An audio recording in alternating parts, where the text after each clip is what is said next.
Bien-aimés, bonjour.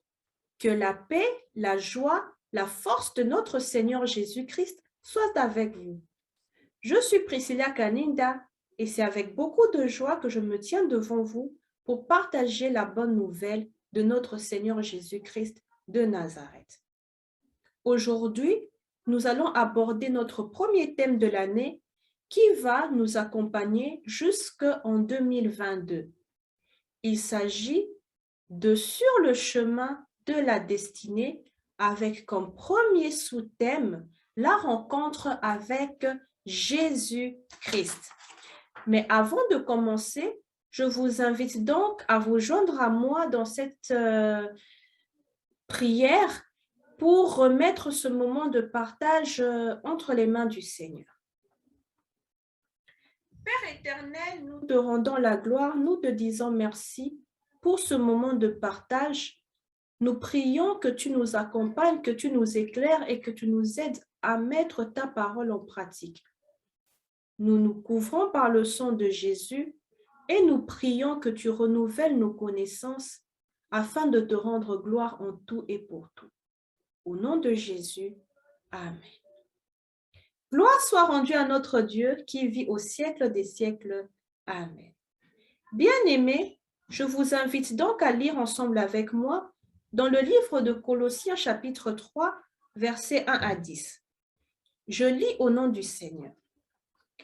Faites donc mourir les membres qui sont sur la terre, l'impudicité, l'impureté, les passions, les mauvais désirs et la cupidité qui est une idolâtrie. C'est à cause de ces choses que la colère de Dieu vient sur les fils de la rébellion, parmi lesquels vous marchiez autrefois lorsque vous viviez dans ces péchés.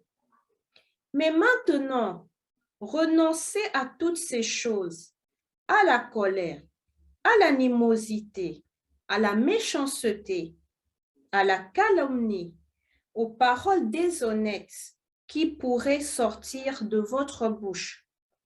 Ne mentez pas les uns aux autres, vous étant dépouillés du vieil homme et de ses œuvres, et ayant revêtu l'homme nouveau qui se renouvelle dans la connaissance selon l'image de celui qui l'a créé. Amen. Bien-aimés, c'est avec ce verset que nous commençons notre grand thème sur le chemin de la destinée avec comme premier sous-thème la rencontre avec Christ. Premièrement, il est important que je vous explique pourquoi j'ai choisi ce thème sur le chemin de la destinée.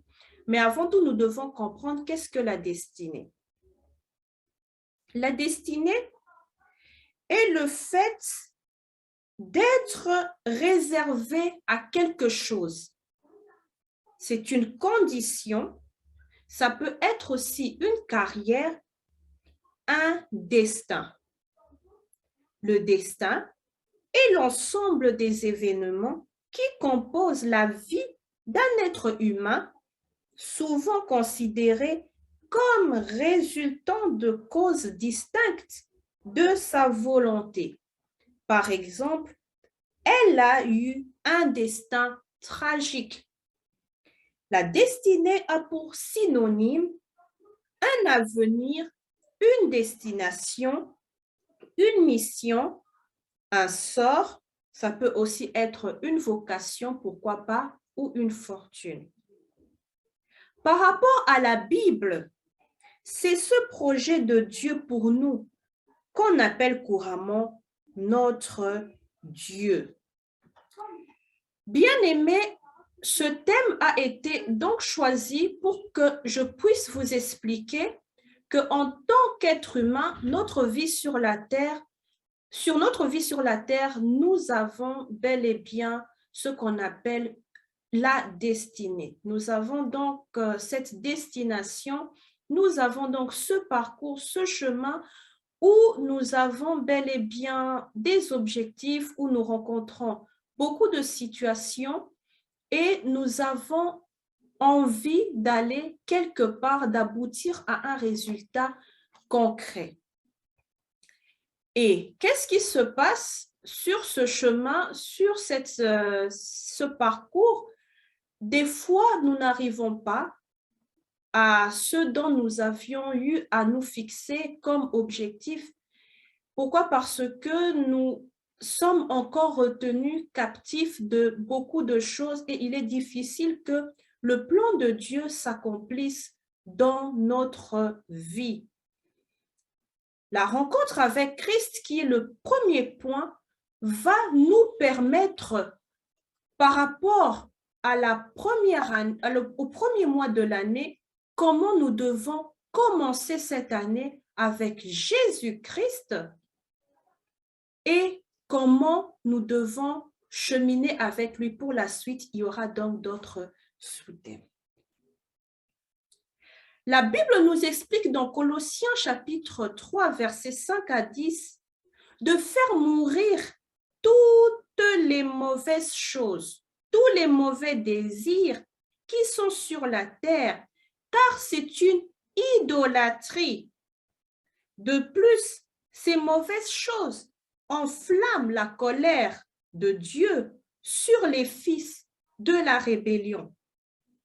Il est donc important de renoncer à ces choses afin d'être revêtu d'un habit nouveau qui se renouvelle dans la connaissance de celui qui l'a créé. Quelles sont ces mauvaises choses auxquelles nous devons renoncer? La Bible est claire.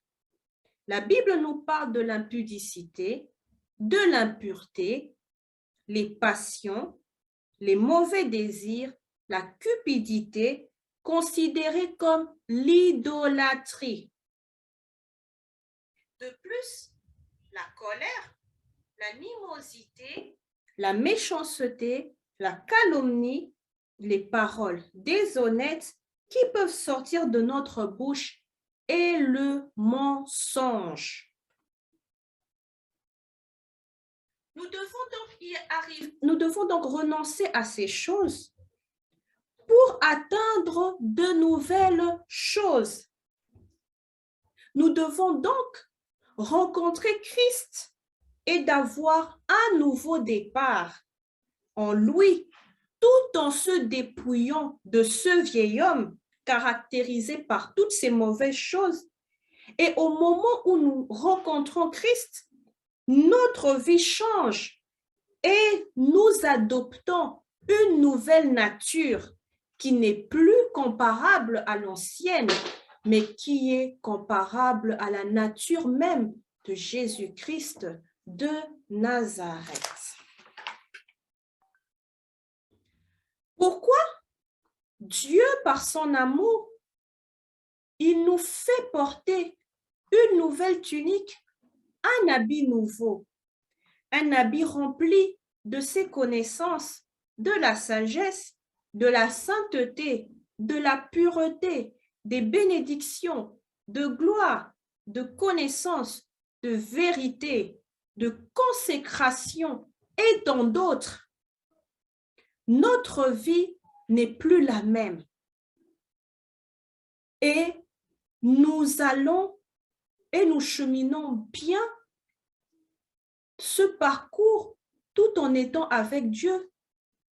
Et notre destinée est assurée en Christ, remplie de meilleures choses. Maintenant, que pouvons-nous comprendre ou bien retenir de cette rencontre avec Christ? La rencontre avec Christ est une réaction de notre part. Dieu a fait le premier pas en nous envoyant son Fils. Son Fils s'est fait chair. Il s'est sacrifié, il est mort pour que nous soyons sauvés.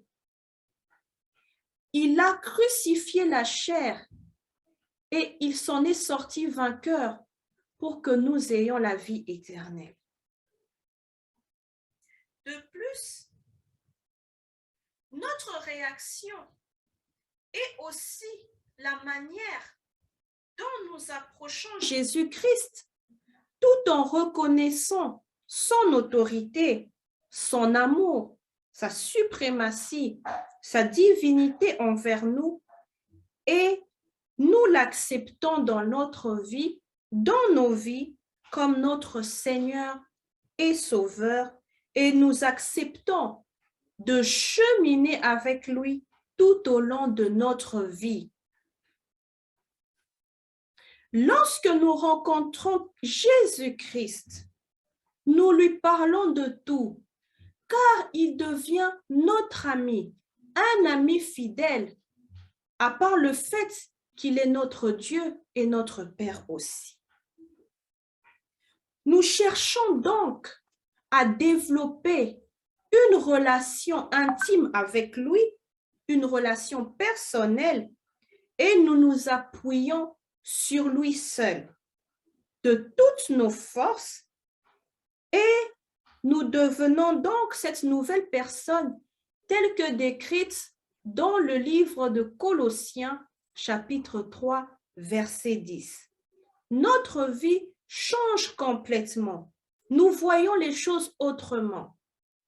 La difficulté peut arriver, nous n'allons pas nous intoxiquer par des mauvaises pensées, mais nous mettrons tout notre espoir, notre confiance en Dieu.